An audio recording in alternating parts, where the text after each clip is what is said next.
In this video, I'm going to show you guys how to take two microphones, a 2-channel interface, and a drum replacement plugin to take drums that would normally sound like this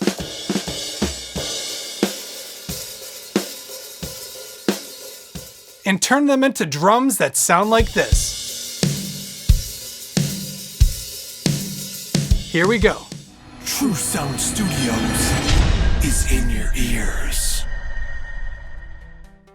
Hey guys, what is up?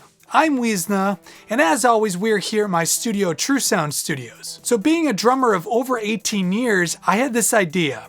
Could I record an entire drum kit with just two microphones, just two overhead mics, and use that to trigger kick, snare, and toms by using a drum replacement plugin? So I went ahead and tried it out, and sure enough, it sounds really, really good. This is really a perfect solution for somebody who doesn't have an interface that has more than two inputs and who doesn't want to go out and spend the money on 6, 8, 10 different microphones to mic up their drum kit. So this is really great because you get to keep the characteristics and dynamics of a real drum kit, but then using some of the modern techniques of putting drum samples over the live drums to just get that really big drum sound. So you might be thinking, how are you going to do this? Okay, it's kind of simple. We're just going to take two microphones, we're going to put them over the drum kit in like an XY pattern, then we're going to go ahead and record the drums still just using those two microphones. So after the drums are recorded, we're going to take those two overhead microphones, the two mics we placed over the drum kit, and we're going to use it to trigger the kick, snare, and the toms. Okay, so let me bring you into the drum room. I'll show you the setup and we'll go from there. Okay guys, so now we are in the drum room. I just want to show you the drum kit setup really quick. It's nothing crazy. We got a kick, a snare, high tom, a low tom, two crash cymbals, and a hi-hat. So the mics we're going to be using in this setup is two AUDIX F15 microphones. Now these are small diaphragm condenser microphones, and they're actually fairly inexpensive. I'll include a link in the description if you guys want to check them out, but I think they sound pretty good, especially in a small drum room. So even though I'm going to be using these AUDIX microphones, you don't have to use these mics. In fact, you really could use two of any microphone. Now I would recommend that you obviously use like two of the same mics. So if you're going to use one Shure SM57, use two of them. And most importantly, what you definitely want to do is you want to use the XY pattern. So this is just simply how the mics are set up. Essentially, they're in like a 90-degree format where the capsules are almost touching each other. Now, the reason I recommend using this is it's going to eliminate the most amount of phasing issues that you might have. And the phasing issues comes from one microphone picking up the same sound at a slightly different time and canceling out some of the frequencies. So if you use this miking setup, you should have the least amount of phasing problems. All right, guys, let me show you how this is done. Okay, guys, so the drums have been recorded, and I did this whole process by using just our overhead mics to trigger a kick drum and snare drum sound, and this is the result. And then afterwards, I'll go ahead and clear all this, and we'll start over, and I'll show you how I got this sound.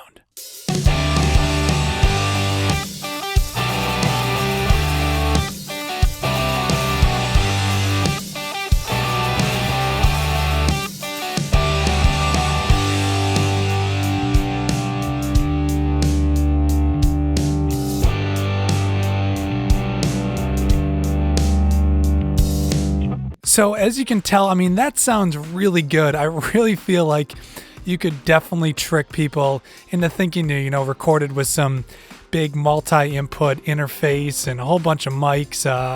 But really, you recorded this with two mics and a 2-channel interface. Okay, so first let me go ahead and get rid of all this stuff that I did to these drums to get this sound. So I'm going to take off all the plugins, and then just a little bit of reverb that is on the overheads and the snare drum. Okay, so let's go ahead and just solo just the overheads. This is what it sounded like with no processing, just straight from the mics to the interface to the DAW.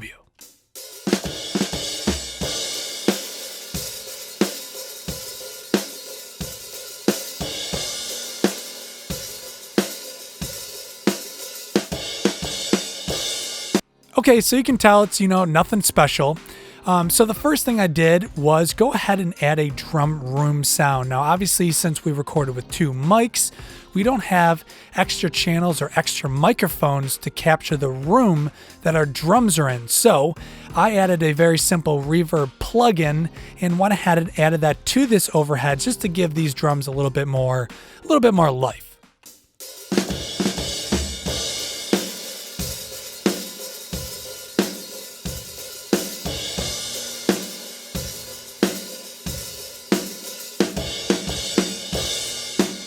Okay, cool. So as you can tell, it added a little bit more life, give it a sense that it was actually in a bigger room than it was.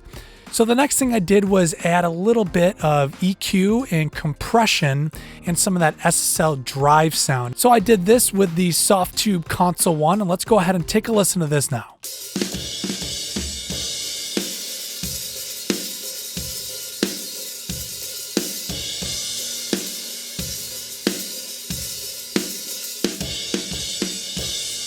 So as you can tell, the EQ and compression helps bring those drums out, make them punchier, and just kind of clean up with the EQ a little bit more of what we want to do with those overheads. And so the last thing I did to our overhead channel is that I added an L1 limiter.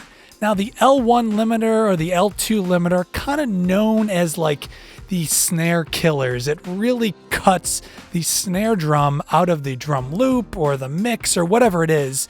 And it can actually work in our benefit here because the kick drum isn't as loud in these overheads because it's a lower instrument and the overheads are up really high over the drum kit. So by being able to reduce the snare drum sound through our overheads, we can bring up that kick drum a little bit more. So I'll go ahead and play this for you, and then I'll also bypass it.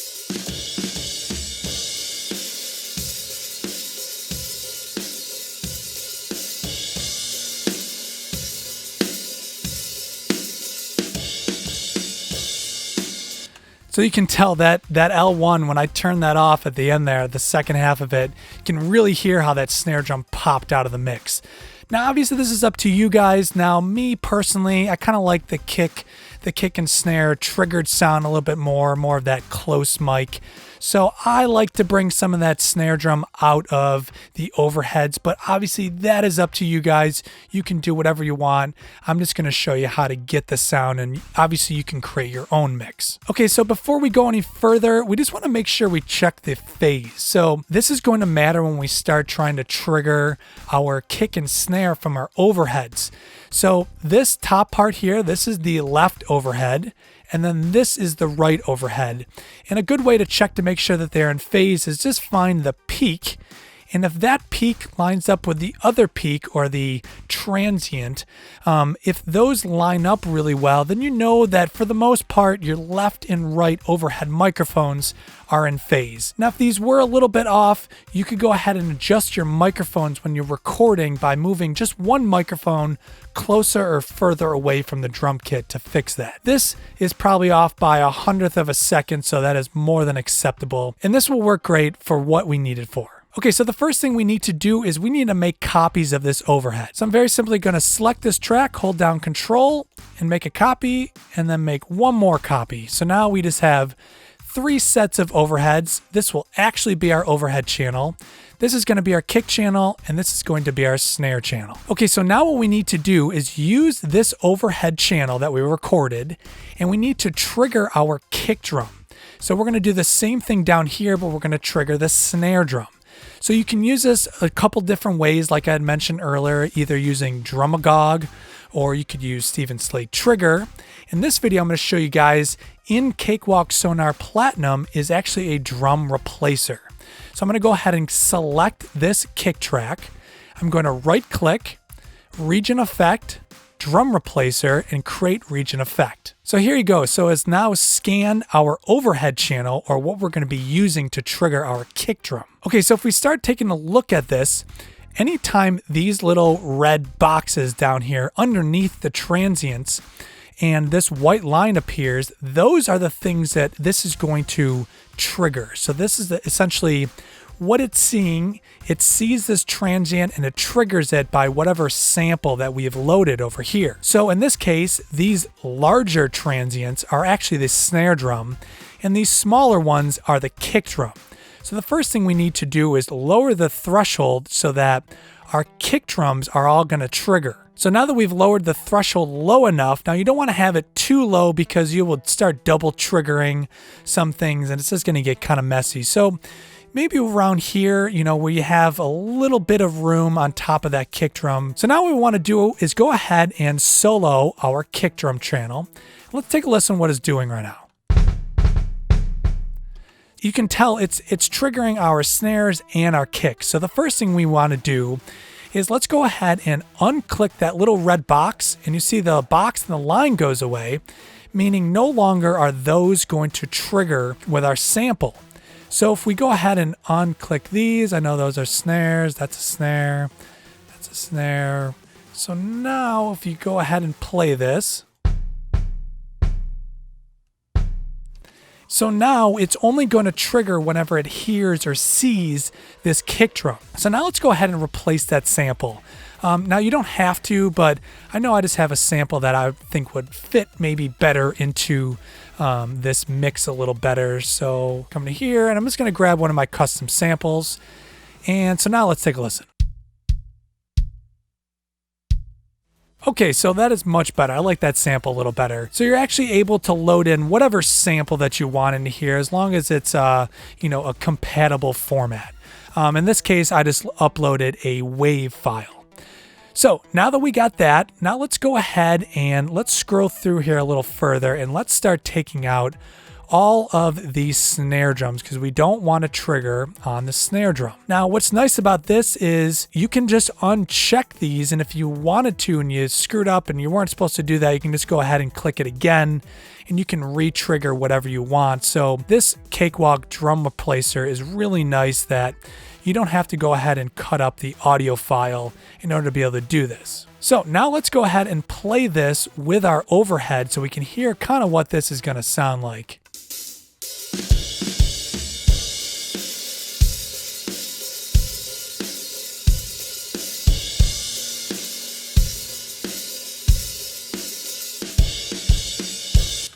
Okay, very cool. So that's something I did notice is you can see when the transient is a little bigger, the kick drum hits a little harder. So over here in dynamics, I'm actually going to turn this pretty much down to 0. Maybe we'll keep it at like 5% just to give it a little dynamics. Now what that does is if you had this at 100%, it's going to be very dynamic. If you hit the kick drum real hard, you're going to hear a harder sample. And if you hear it lighter, you're going to hear a lighter sample. Me with kick drum samples, I kind of feel like the kick drum, because it's a low end instrument, I really want it to be as consistent as possible. So I'm just going to pretty much turn that dynamic all the way down to pretty much 0. We'll just leave it at 5% just to give it just a teeny bit of realism. So the filter, as you turn the filter, you'll see that these transients kind of change, and you want to find one where the transient gets as pointy as possible, because the rounder they get and as they go away more, you're just going to find that it's going to mistrigger a little bit more often. And here with the interval, this is something you'll have to play around with. This is also known as like a re-trigger speed. So another thing I'm just going to do real quick is just add an EQ. There's just a little bit of that 50 hertz. I just took 2 decibels out just to make that sample a little less boomy. So for that, obviously you can go through and just cut out all the snare drums, and obviously it is a little time consuming, but I went ahead and did this whole chorus and verse in about a couple minutes, so I don't really think that takes too long compared to the result that you get out of this. Okay, and so now that is essentially our kick drum sampled sound. So we can go ahead and close this, and let's go ahead and move on to our snare drum. So once again, this is just the overheads, and I've created just a copy of it, and now we're just going to solo it, select the track, right click, region effect, drum replacer, and create region effect. Now, fortunately with a snare drum, because it is so loud in the mix, it's going to be a lot easier to trigger. It's not going to be as difficult to go ahead and cut a lot of things out. As you see here, it's actually not even triggering our kick drum right now. So we could actually bring the threshold up this time just a little bit. Maybe move this interval down a little bit. So before we play this, right now is actually triggering to a kick drum sound. So let's go ahead and change that sample. So I'll go here. Now, This company is called That Sound. Their website is iwantthatsound.com. Amazing drum samples. Definitely think you guys should go check this out. This is actually a free pack that I got, and I actually went out and bought their drum samples because they're really good. So let's go ahead and play this and let's see what it's triggering.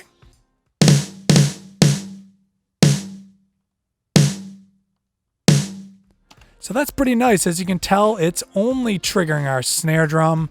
Let me just scroll through this real quick, and it looks like it's only triggering our snare. So that's nice. That really makes it a lot nicer.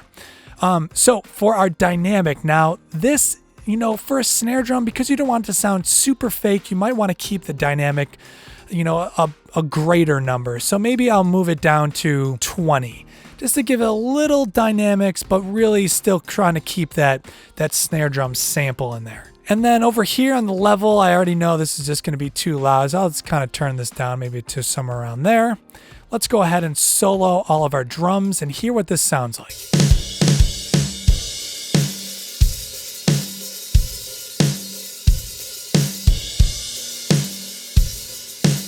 Okay, so not too bad. That's definitely sounded pretty good. So the last thing I would like to do on the snare drum, which really helps give it some more life and not make it sound so much like a sample, is one of two things. I'm first going to go ahead and add the drum room that I added to the overheads.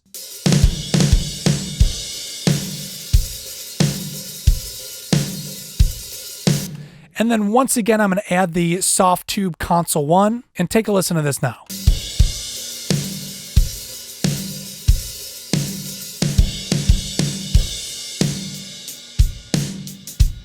So that sounds pretty good, and as you can see, it's fairly easy to do. The kick drum is obviously a little bit more difficult to do just because the kick doesn't get recorded as loud through those overheads, at least in a small room like mine. So not only can you do this with kick and snare like I'd mentioned earlier, you can do it with toms and really any percussion instrument that you want to replace.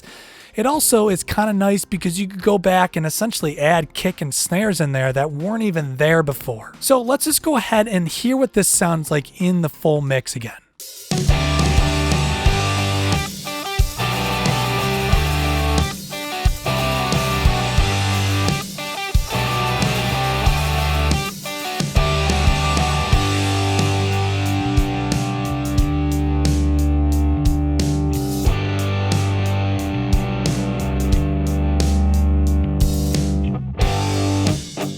So I think that sounds really good considering we only had 2 microphones, a 2-channel interface to record drums on. So something to keep in mind though is obviously this is not going to work for all drummers. You really want to have your drummer, or if you are a drummer, to really work on dynamics and just being really dynamically consistent. As you can see here, our snare drums really kind of stay fairly consistent throughout this whole track. You're going to notice if you're not as consistent, you're going to have to do more editing. So obviously it's not going to work for all genres too. This works great in like these, pop rock, some of the heavier music. It's going to work really well, especially when the kick and snare and tom samples are really going to kind of take over the recording. So this is the way you can use 2 microphones to get that big drum sound, and obviously using the Cakewalk drum replacer plugin to be able to resample by using our overhead recording. Okay guys, so I hope you enjoyed this video. I hope you can use this information to make even better drum recordings with only 2 mics. So thank you for watching this video. If you guys enjoyed this video, click that like button and consider subscribing for more content. So not only do I make YouTube videos, but I also produce tracks and I can mix and master your music. So once again, thank you for watching this video. I'm Weezna, and True Sound Studios is in your ears.